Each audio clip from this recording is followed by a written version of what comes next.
দীর্ঘ 6 মাস পানিতে ডুবে থাকা হাওরের জমি থেকে পানি নামায় এখন বোরো ধান রোপণে ব্যস্ততা চাষিদের। জমিতে মাড়াই কিংবা চারা রোপণের এমন দৃশ্য এখন নেত্রকোনার প্রতিটি হাওরে।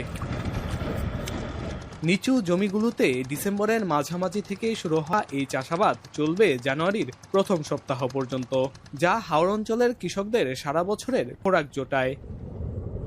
উচিতপুর হাওরের কৃষক ফজলুল হক হাওরের 16 কাঠা জমিতে রোপণ করেছেন হাইব্রিড জাতের ধান। গেল কয়েক বছর ভালো ফলন হওয়ায় এবারও সেই স্বপ্ন নিয়েই চাষাবাদে নেমেছেন তিনি। একই আশায় বুক বেঁধেছেন অন্য চাষিরা।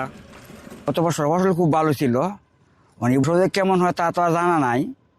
আল্লাহর আশা হচ্ছে তো ভালো হইতো।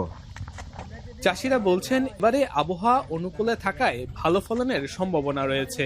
তবে চলতি বছর জ্বালানি তেল থেকে শুরু করে বীজ, সার ও কীটনাশক সহ সবকিছুর দাম বাড়ায় ফলন উৎপাদনে যোগ হয়েছে বাড়তি ব্যয়।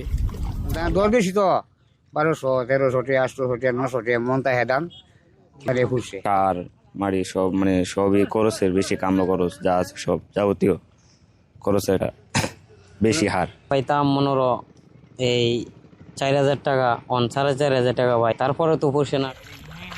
কৃষি বিভাগ বলছে হাওরে ফসল উৎপাদনের পরিমাণ বাড়াতে